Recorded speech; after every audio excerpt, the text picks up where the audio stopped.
ಬೆಂಗಳೂರಿನಲ್ಲಿ ವೈದ್ಯೆ ಕೃತಿಕಾ ರೆಡ್ಡಿ ಕೊಲೆ ಕೇಸ್ಗೆ ಸಂಬಂಧಿಸಿದಂತೆ 3 ಆಯಾಮದಲ್ಲಿ ಪೊಲೀಸರು ತನಿಖೆಯನ್ನು ಕೈಗೊಂಡಿದ್ದಾರೆ. ಆರೋಪಿ ಮೊಬೈಲ್ ವಶಕ್ಕೆ ಪಡೆದು ಪರಿಶೀಲನೆಯನ್ನು ನಡೆಸಲಾಗ್ತಾ ಇದೆ.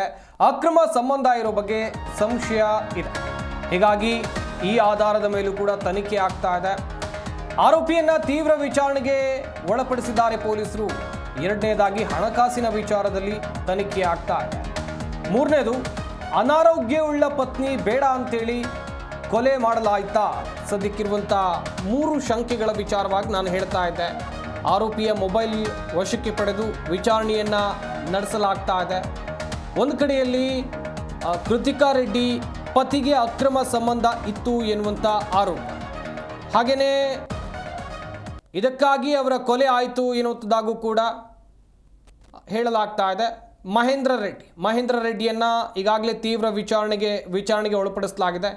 ಇನ್ನೊಂದು ಕಡೆಯಲ್ಲಿ ಮೊದಲನೇದಾಗಿ ಅಕ್ರಮ ಸಂಬಂಧ ಆರೋಪ, ಎರಡನೇದಾಗಿ ಹಣಕಾಸಿನ ವಿಚಾರದಲ್ಲಿ ಏನಾದರೂ ಸಮಸ್ಯೆ ಆಗಿತ್ತಾ, ಮೂರನೇದು ಪ್ರಮುಖ ವಿಚಾರ ಅಂತ ಹೇಳಿದರೆ ಏನು ಪತ್ನಿಗೆ ಕೃತಿಕಾ ರೆಡ್ಡಿ ಅವರಿಗೆ ಅನಾರೋಗ್ಯ ಇದ್ದ ಕಾರಣಕ್ಕಾಗಿ ಮಹೇಂದ್ರ ರೆಡ್ಡಿ ಇವರನ್ನು ಅನಸ್ತೇಷಿಯಾ ಕೊಟ್ಟು ಕೊಂದ್ರ ಎನ್ನುವಂಥ ಚರ್ಚೆಗಳು ಕೂಡ ಈಗ ಆರಂಭ ಆಗಿದೆ. ಈ 3 ಆ್ಯಂಗಲ್ನಲ್ಲಿ ಪೊಲೀಸರು ತನಿಖೆಯನ್ನು ಕೈಗೊಂಡಿದ್ದಾರೆ.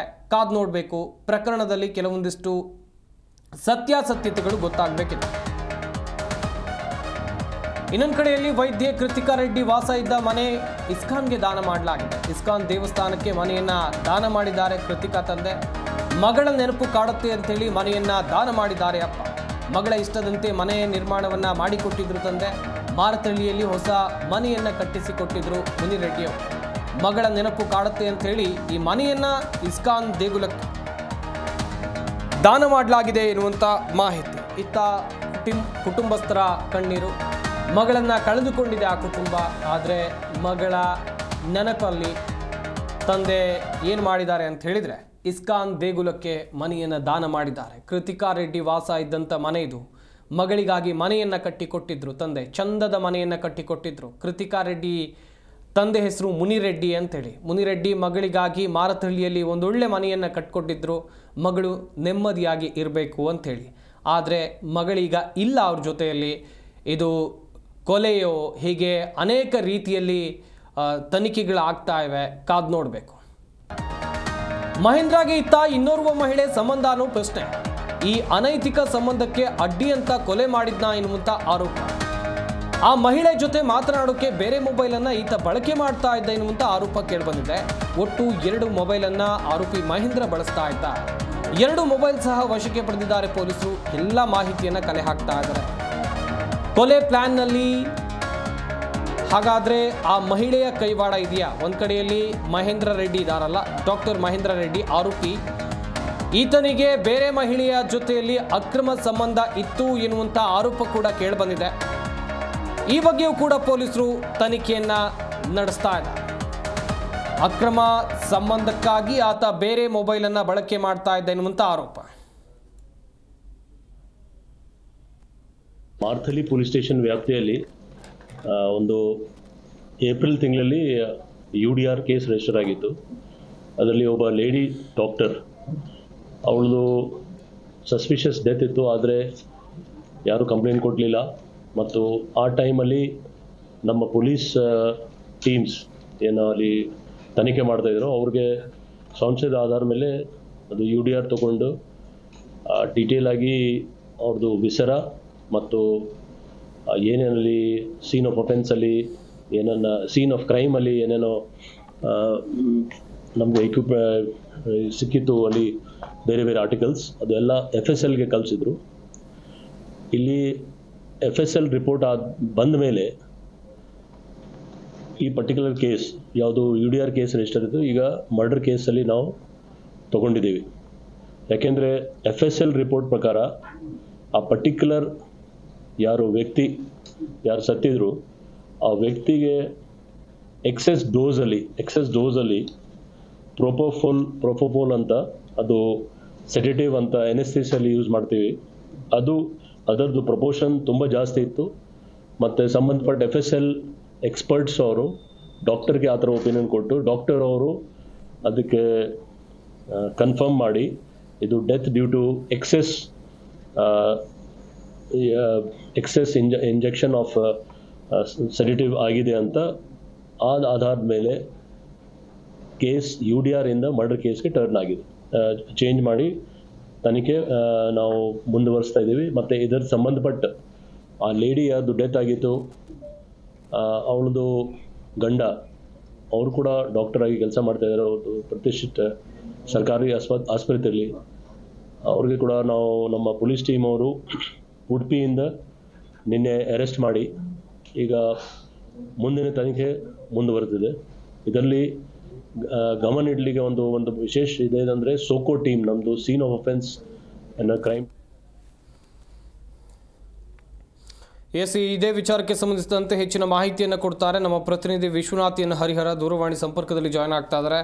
ವಿಶ್ವನಾಥ್, ಕೃತಿಕಾ ರೆಡ್ಡಿ ಕೊಲೆ ಕೇಸ್ನ ತನಿಖೆ ಯಾವ ಹಂತಕ್ಕೆ ಬಂತು, ಯಾವೆಲ್ಲ ಆಂಗಲ್ನಲ್ಲಿ ಪೊಲೀಸರು ಈಗ ತನಿಖೆಯನ್ನು ನಡೆಸ್ತಾ ಇದ್ದಾರೆ? ಸಂಪತ್ತು, ವೈದ್ಯ ಕೃತಿಕಾ ರೆಡ್ಡಿ ಕೊಲೆ ಪ್ರಕರಣ ಏನಿದೆ, ತನಿಖೆಯ ಸಂದರ್ಭದಲ್ಲಿ ಸಾಕಷ್ಟು ಸ್ಫೋಟಕ ಮಾಹಿತಿಗಳು ಕೂಡ ಲಭ್ಯ ಆಗಿರುವಂಥದ್ದು. ಇನ್ನು ಮಾರುತಹಳ್ಳಿಯಲ್ಲಿ ಈ ಅರವಳಿಕೆ ನೀಡಿ ಏನು ಕೊಲೆ ಪ್ರಕರಣಕ್ಕೆ ಸಂಬಂಧಪಟ್ಟಂತೆ ಈಗಾಗಲೇ ಮಹೇಂದರ್ ರೆಡ್ಡಿ ಮತ್ತು ಆತನ ಕುಟುಂಬದ ಮೇಲೆ ಕ್ರಿಮಿನಲ್ ಆಕ್ಟಿವಿಟಿ ಮಾಡಿರುವಂತಹ ಒಂದು ಹಿಸ್ಟ್ರಿ ಕೂಡ ಇರುವಂತದ್ದು. ಈ ಹಿಂದೆ 2018ರಲ್ಲಿ ಆತನ ವಿರುದ್ಧವಾಗಿ IPC ಸೆಕ್ಷನ್ 506, 34, 417, 354, 420, 423 ಅಡಿಯಲ್ಲಿ ಕೇಸ್ ಕೂಡ ದಾಖಲಾಗಿರುತ್ತೆ.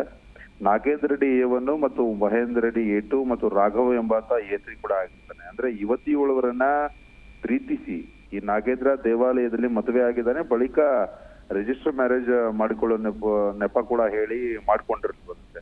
ಹೀಗಾಗಿ ಅದಕ್ಕೂ ಮೊದಲೇ ನಂಬಿಸಿ ದೈಹಿಕ ಸಂಪರ್ಕ ಕೂಡ ನಾಗೇಂದ್ರ ಬೆಳೆಸಿದ್ದ. ನಂತರ ನಿನ್ನ ಜೊತೆ ಬದುಕೋದಿಲ್ಲ ನಾನು, ಸೊ ಹಾಗಾಗಿ ನನ್ನನ್ನು ಬಿಟ್ಟು ಬಿಡೋ ಅನ್ನೋ ಒಂದು ಆಂಗಲ್ ಅಲ್ಲಿ ಈತ ಯುವತಿಗೆ ಮೋಸ ಮಾಡಿದ್ದ ಅನ್ನೋ ಮಾಹಿತಿ ಕೂಡ ಇದೆ. ಇನ್ನು ಕೃತಿಕಾ ಕೊಲೆ ನಡೆದಂತಹ ದಿನವೇ ಹಳೆ ಕೇಸ್ ಸೆಟಲ್ಮೆಂಟ್ ಕೂಡ ಮಾಡ್ಕೊಂಡಿದ್ದಂತೆ. HAL ನಲ್ಲಿ ದಾಖಲಾಗಿದ್ದಂತಹ ಕೇಸ್ನಲ್ಲಿ ಇನ್ನೊಂದು ಯುವತಿಗೆ 20 ಲಕ್ಷ ನೀಡಿ ಸೆಟಲ್ಮೆಂಟ್ ಮಾಡ್ಕೊಂಡಿದ್ರಂತೆ. ಆದ್ರೆ ಅದೇ ದಿನ ಸಂಜೆ ಬಂದು ಪತ್ನಿಗೆ ಅಂದ್ರೆ ಕೃತಿಕಾಗೆ ಈ ಮಹೇಂದರ್ ರೆಡ್ಡಿ IV ಮೂಲಕ ಅರವಳಿಕೆ ಓವರ್ಡೋಸನ್ನ ನೀಡಿದಂತೆ. ಬೆಳಗ್ಗೆ ಅಂದ್ರೆ 24/4/2025 ಕೃತಿಕಾ ಮೃತಪಟ್ಟಿರುವಂತದ್ದು ಕೂಡ ಕನ್ಫರ್ಮ್ ಆಗಿತ್ತು. ಇಲ್ಲಿ ನಾವು ಗಮನಿಸಬೇಕಾದ ಸಂಗತಿ ಅಂತಂದ್ರೆ, ಯಾವುದೇ ವ್ಯಕ್ತಿ ಈ ಒಂದು ಅಂದ್ರೆ ಹೆಂಡತಿಯನ್ನ ಸಾಯಿಸ್ಬೇಕಾದ್ರೆ ಪ್ರೀ ಪ್ಲಾನ್ ಮಾಡ್ಕೊಳ್ಳುವಂಥದ್ದು ಇವೆಲ್ಲವನ್ನು ಕೂಡ ಸಿನಿಮಾಗಳಲ್ಲಿ ನೋಡ್ತಾ ಇದ್ವಿ. ಆದ್ರೆ ಈ ರೀತಿಯಾಗಿ ಈತ ಕೃತ್ಯವನ್ನು ಮಾಡ್ತಾನೆ ಅಂದ್ರೆ ನಿಜವಾಗ್ಲೂ ಕೂಡ ಶಾಕಿಂಗ್ ಆಗಿರುವಂತದ್ದು. ಇನ್ನು ಮಹಿಳೆಯ ಜೊತೆ ಅನೈತಿಕ ಸಂಬಂಧ ಇಟ್ಕೊಂಡಿರುವಂತದ್ದು, ಒಟ್ಟು 2 ಮೊಬೈಲ್ಗಳನ್ನ ಈತ ಬಳಸ್ತಾ ಇದ್ದ ಅನ್ನೋ ಒಂದು ಮಾಹಿತಿ ಕೂಡ ಇದೆ. ಇನ್ನೊಂದು ಮೊಬೈಲ್ ನಲ್ಲಿ ಏನು ಕ್ಲೋಸ್ ಕಾಂಟ್ಯಾಕ್ಟ್ ಮತ್ತು ಮತ್ತೊಂದು ಫೋನ್ ನಲ್ಲಿ ಮಹಿಳೆಯ ಜೊತೆ ನಿರಂತರವಾಗಿ ಸಂಪರ್ಕ ಇದೆಯಾ ಅನ್ನೋ ಒಂದು ಆಂಗಲ್ ನಲ್ಲೂ ಕೂಡ ಅನುಮಾನಗಳು ಕೂಡ ವ್ಯಕ್ತವಾಗ್ತಾ ಇರುವಂತದ್ದು. ಹೀಗಾಗಿ ಮೊಬೈಲ್ಗಳನ್ನು ಕೂಡ ಸೀಸ್ ಮಾಡಲಾಗಿರುವಂತದ್ದು ಮತ್ತು ಈ ಕೊಲೆಯಲ್ಲಿ ಆ ಮಹಿಳೆಯ ಇನ್ವಾಲ್ವ್ಮೆಂಟ್ ಇದ್ರೆ ಆಕೆಯನ್ನು ಕೂಡ ಬಂಧಿಸುವಂತಹ ಸಾಧ್ಯತೆ ಕೂಡ ಇರುತ್ತೆ. ಜೊತೆಗೆ ಕೃತಿಕಾ ರೆಡ್ಡಿ ವಾಸ ಮಾಡ್ತಾ ಇದ್ದಂತಹ ಮನೆಯನ್ನ ಇಸ್ಕಾನ್ಗೂ ಕೂಡ ಕುಟುಂಬಸ್ಥರು ದಾನ ಮಾಡಿದ್ದಾರೆ. ಇನ್ನು 3 ಆಯಾಮದಲ್ಲಿ ಈಗ ಅಧಿಕಾರಿಗಳು ತನಿಖೆಯನ್ನ ನಡೆಸಿಕೊಂಡಿರುವಂತದ್ದು. ಆರೋಪಿಯ ಮೊಬೈಲ್ ಅನ್ನ ವಶಪಡಿಸಿಕೊಂಡಿರುವಂತದ್ದು ಮತ್ತು ಎರಡನೇದಾಗಿ ಹಣಕಾಸಿನ ವಿಚಾರದ ಬಗ್ಗೆ ಕೂಡ ಆಯಾಮದಲ್ಲಿ ತನಿಖೆಯನ್ನು ನಡೆಸಲಾಗ್ತಾ ಇದೆ. ಮತ್ತು ಪತ್ನಿ ನಿಧನದ ಬಳಿಕ ಯಾರ ಜೊತೆ ಈತ ಹೆಚ್ಚು ಸಂಪರ್ಕದಲ್ಲಿದ್ದ, ಯಾವ್ಯಾವ ಸ್ಥಳದಲ್ಲಿ ವಾಸ ಮಾಡ್ತಾ ಇದ್ದ ಮತ್ತು ವರದಕ್ಷಿಣೆ ಸೇರಿ ಯುವತಿ ಆರೋಗ್ಯದ ಬಗ್ಗೆನೂ ಕೂಡ ಕುಟುಂಬಸ್ಥರಿಂದ ಹೇಳಿಕೆಯನ್ನ ಪಡೆದುಕೊಳ್ಳುವಂತಹ ಕೆಲಸವನ್ನ ಅಧಿಕಾರಿಗಳು ಮಾಡ್ತಾ ಇದ್ದಾರೆ.